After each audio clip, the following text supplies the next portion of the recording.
Good day, grade 11 students. Welcome back to our Gen Math class.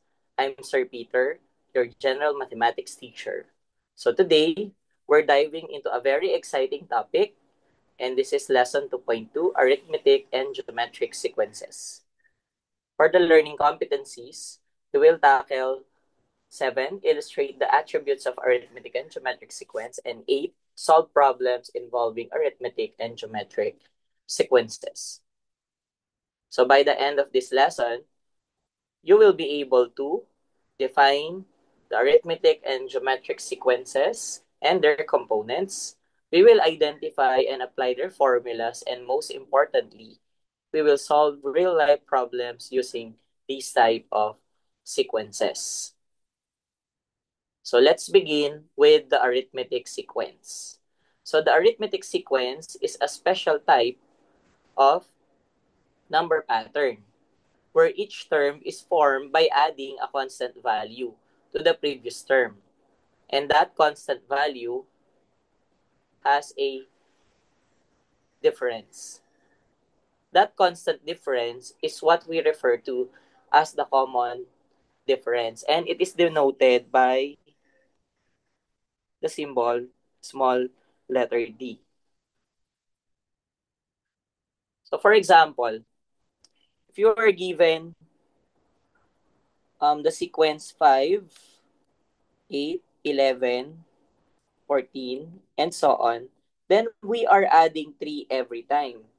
Because how do we get our common difference here? We subtract a sub 2 minus a sub 1. That's 3.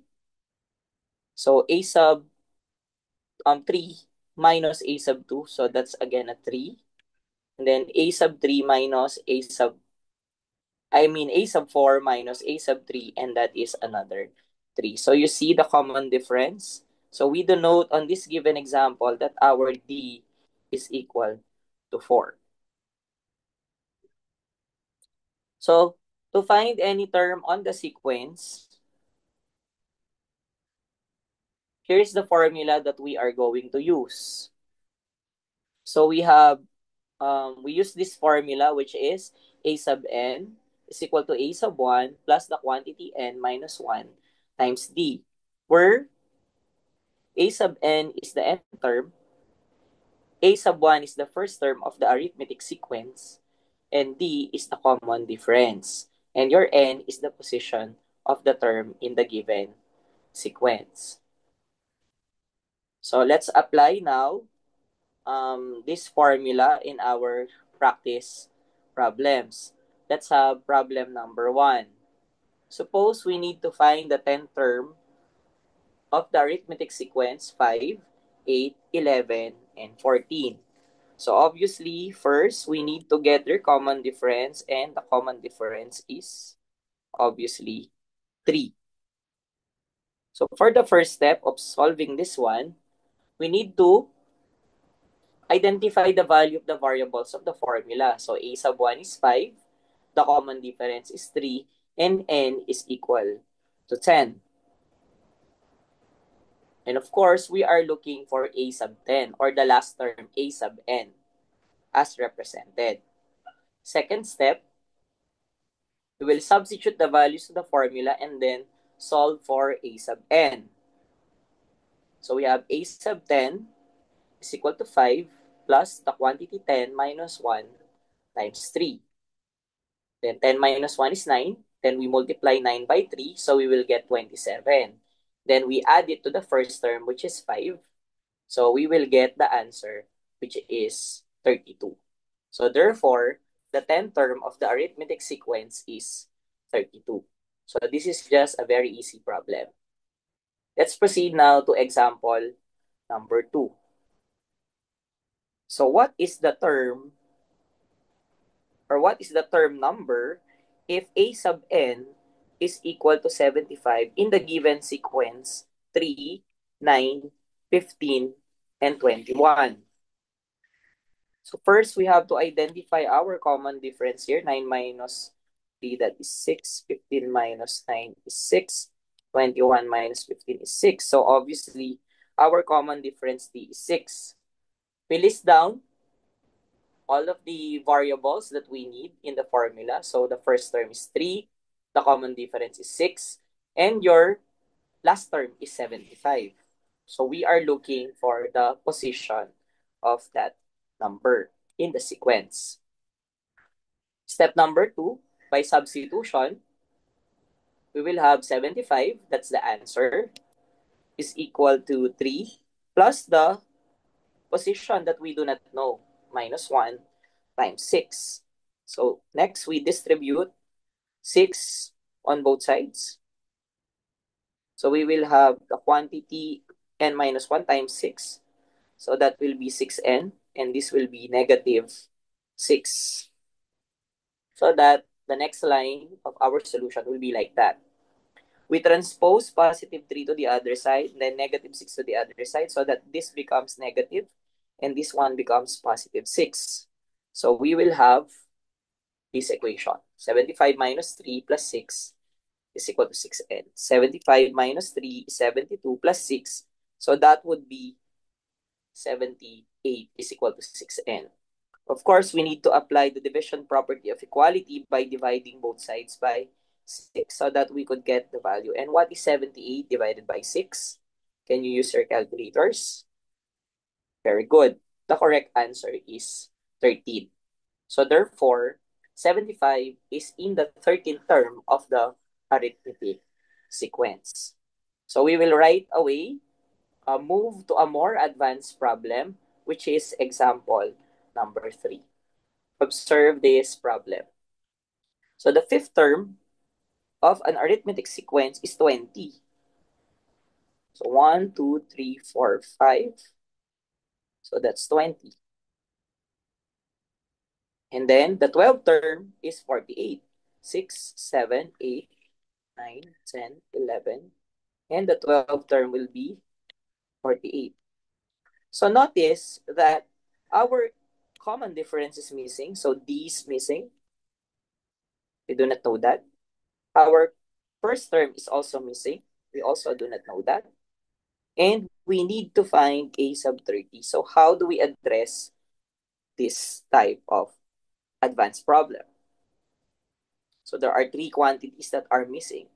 Take note that it's very important that you know your common difference and the first term so that you could answer the nth term of a given sequence, such as A sub 30. But the problem here is we do not know it. So the method that we're going to use is to simultaneously form equations. First, let's write our given values. A sub 5 is 20 and our 12th term is 48, or A sub 12. Next, we form 2 equations by substitution. So for A sub 5 is equal to 20, that's 20 is equal to A sub 1 plus 5 minus 1 times the common difference D. And then we subtract 5 and 1, so we will get 4D. And this will be your equation 1 already. For A sub 12 is equal to 48, then we will have 48 is equal to A sub 1 plus the quantity 12 minus 1 times D. So the answer becomes 48 is equal to A sub 1 plus 11D.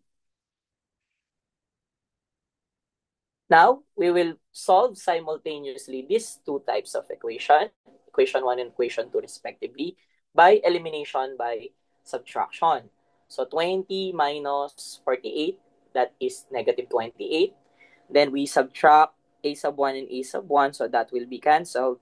Then we will also subtract 4D minus 11D, and that is negative 7D. Next step, we will divide both sides by negative 7, so the answer becomes 4. Now, given a common difference which is 4, we are now ready to solve for A sub 1 by substituting it by one of the equations. So you could select either equation 1 or equation 2. So by substitution, we will use equation 1 to replace D equals 4. So that becomes 20 is equal to A sub 1 plus 4 times 4. So that becomes 16. Then we move, or we transpose 16 to the other side, so that it becomes 20 minus 16. So therefore, our first term is 4.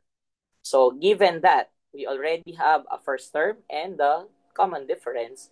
We can now solve for the 30th term. So we have a sub 30 is equal to the first term, which is 4, the one that we've solved in step number 4, plus 30 minus 1 times 4, which is the one that we solved on step number 3, the common difference. So we will get 29 times 4 plus 4, 116 plus 4, so that will be 120. So it means that the three items that we need to answer, the common difference is 4, the first term is 4, and the 30th term is 120. So I hope you got this one correctly. Let's move now on a real-life application problem regarding the dry season irrigation. So during the dry season, a farmer in your town is testing a new water irrigation system for his rice field. After 1 minute of turning on the water pump, the water level in the irrigation canal rose to 30 centimeters. After 2 minutes, it reached 85 centimeters, and after 3 minutes, the level was 140 centimeters. If the water level continues to rise at this constant rate, how high will the water level be after 16 minutes? So to answer this, for the solution, we will let A sub n as the water level after n minutes. Step 1, we need to identify the given. So our A sub 1 is 30. The common difference could be obtained by 85 minus 30 and 140 minus 85. So that's a constant difference of 55. And then n is 16 minutes because that is what is asked in the problem. Of course, we are looking for A sub n, or how high it will be after 16 minutes.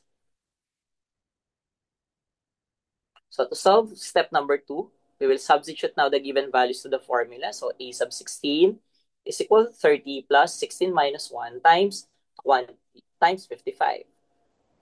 So that's 15 times 55, and then we add it to the first term, 825 plus 30. So the answer becomes 855 centimeters. So, therefore, after 16 minutes, the water level will be 855 centimeters high in the irrigation canal. So, you see, sequences are also useful in the field of agriculture for tracking steady changes like water levels over time. So, this is indeed a practical application. Now, let's move now on the concept of geometric sequence. So now, let's explore the geometric sequence. So unlike arithmetic sequence, here, each term is obtained by multiplying the previous term by a constant number, which is called the common ratio. So instead of a common difference, we have a term which is common ratio. So what we do here is we divide the succeeding term over the preceding term. That's to get your R. For example, if you have 2, 6, 18, and 54 as the given sequence, each term is multiplied by 3. So your R there is 3. But how do we get R? So that's 54 divided by 18, so that's 3. 18 divided by 6, so that's 3. And 6 divided by 2 is 3. So that becomes our common ratio. So the formula in getting the n term of the sequence is a sub n is equal to a sub 1 r raised to n minus 1, where a sub n is the last term, a sub n I mean, and a sub 1 is the first term, your r is the common ratio, and n is the position of the term. Always remember that there are two important variables that you need to obtain to answer the n term of the sequence. First, you must have an a sub 1 and the common ratio must be there. So if these are satisfied, then it is very easy to find the n term of the given sequence for whatever it is. For as long as you have a sub 1 and r, then that is sufficient enough to solve the missing n term. So let's apply this one through the practice problems that we have. So for the first one, we need to find the fifth term if your a sub 1 is 5 and your common ratio r is 3. So again, we simply write the given. A sub 1 is 5, r is 3, and your n is 5. So we are looking for a sub 5. Step number 2, we substitute using the formula 5 times 3 raised to 5 minus 1. And that is 3 raised to 4. This 3 raised to 4 means we need to multiply 3 4 times by itself. So 3 times 3 is 9. 9 times 3 is 27. And then 27 times 3, that's 81. So that's 5 times 81. Then we multiply 5 and 81 using your scientific calculators. We will obtain a sub 5, which is 405. So therefore, 405 is the value of the fifth term in the given sequence. Illustrative example number 2. We need to find the 10th term of the given sequence for 12 and 36. So again, all of what we need is already given, but we still need to find our common ratio. What is our common ratio? So let's identify the given. A sub 1 is 4, correct? Our common ratio is obviously 3. And our n is 10. And we are looking for a sub 10. Step number 2, we will substitute the given values to the formula. So we have a sub 10 is equal to 4 times 3 raised to 10 minus 1. So that will be a 3 raised to 9. So we need to multiply 3 9 times by itself. So we will get 14,683. You may double check using your cycle times 4. And that would be an answer, which is 78,732. Therefore, 78,732 is the value of the 10th term in the given sequence. Now let's move on a more advanced problem, which is problem 3. In this case, again, it's very important that you know your R, right? And we should also know our A sub 1 because without this, you cannot solve an n term such as the 7th term of a given sequence. But observe this one. The 4th term of the geometric sequence, 3, 4. So the 4th term is 64. And the 9th term, 5, 6, 7, 8, 9. So that's 486. Our problem here is we do not know what is R. So that's question mark. And we also do not know A sub 1. So how do we address this problem? So to answer that, first, we identify the given values. So what are the given? It's only A sub 4 and A sub 9 respectively, and they are 64 and 486.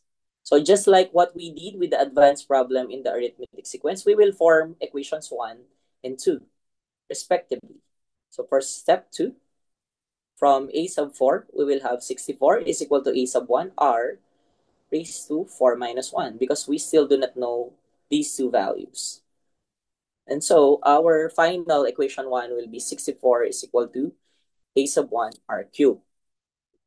For A sub 9, we have 486 is equal to A sub 1 r raised to 9 minus 1. And our second equation now will be 486 is equal to A sub 1 r raised to 8 after performing that operation. Next, we will divide. For step number 3, we divide the equation 2 by equation 1 so that we could solve for the common ratio. So you see, this is equation 2 divided by equation 1. So we simplify this one by dividing by 2. So the lowest term is 243 over 32. And then we cancel this one and then we perform subtraction here. So 8 minus 3, so that is r raised to 5. And the lowest term, I mean, we extract the fifth root here, and this one also, we get the fifth root. The fifth root of 243 is 3, and the fifth root of 32 is 2. Because we know that when we multiply 3 5 times by itself, that is 243. You may check it. And when we multiply 2 5 times by itself, that is 32, which is the denominator. So both of these are perfect fifth roots. Now, we move now to step number 4. We substitute r, which is 3 halves, in the equation 1 because we already know our common ratio. So all we need to do is to solve for the first term. So we have 64 is equal to a sub 1 times 3 halves cubed. And then we will get a sub 1 times 27 over 8, multiplying both the numerator and the denominator 3 times by itself. Then we cross multiply, so we will have 64 times 8 is equal to 27 at 1. Divided by 27, I mean. And the final answer is 512 over 27. And that will be your first term. So since we already have a sub 1 and r, we can now solve for the seventh term, which is what we are looking for on step number 5. So a sub 1 is equal to 512 and our r is 3 halves and n is 7. So a sub 1, I mean, this is a sub 7, this is typographical, is equal to 512 over 27 times 3 over 2, 7 minus 1. Then we have 512 over 27, 3 halves raised to 6. So we have 512 over 27 times 729 over 64. Using your scientific calculators, that will be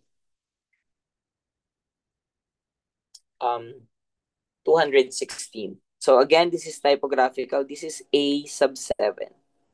Okay? So that's A sub 7. So therefore, the common ratio is 3 halves. The first term is 512 over 27. And the seventh term is 216. Now, let us focus now on a real life problem, which is Mang Pedro's chicken. So you see the chicken there? A local farmer named Mang Pedro started raising native chickens. In his first month, he had 3 chickens. Every month, the number of chickens tripled as each chicken hatched more chicks. The number of chickens each month follows a geometric sequence. So you see, Mang Pedro's chicken triples every month. So let's try to address the following problems. How many chickens does Mang Pedro have by the 5th month? How many chickens does he have by the 8th month? And we write the general formula to find the number of chickens given the nth month.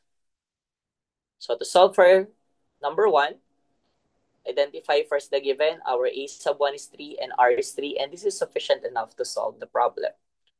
To solve the 5th month, we use n equals 5. So we have a sub 5 is equal to 3 times 3 raised to 5 minus 1. So that's 3 times 3 times 3 times 3 times 3, 5 times. And that will be 3 times 81. That's 243 chickens. You may double check that one in your scientific calculator. Let's address now question number 2. How many chickens does he have by the 8th month? So we use n equals 8. So a sub 8 is equal to 3 times 3 raised to 8 minus 1. And that will be 7 times of 3 times 3 again. So that will be 8 times. So the answer will be 6,561 chickens. You may double check using your scientific calculators. Now let us proceed to the last item. In writing the general formula, that's a sub n is equal to the first term 3 and then um a sub 1 and then our common ratio is 3 raised to n minus 1. But observe that it has a hidden exponent there. So we could actually combine these two bases since They have the same basis, so we'll have 1 plus n minus 1. And observe that we could actually cancel 1 and 1, and what will remain is a sub n is 3 raised to n. Like, how do we address the first problem using the general formula? So we'll just use a sub 5 is 3 raised to 5, and that will be 243 chickens. So same with the previous computation. Then we have a sub 8 is equal to 3 raised to 8 because we are following the 8th month. So that's an answer of 6,561 chickens. So you see, this is a shortcut formula because the both a sub 1, your first term, and their common ratio have the same basis. So not all geometric sequences have like that situation. So this particular problem implies a geometric growth that is common in population studies. Okay, just like this one. Investments, bacteria growth problems, these are some of the practical applications of geometric sequence. So, that was quite a journey through numbers. Today, you learn to define and solve problems involving arithmetic and geometric sequences, and even explored how they apply to real life situations like farming, irrigation, and how to raise chickens in poultry.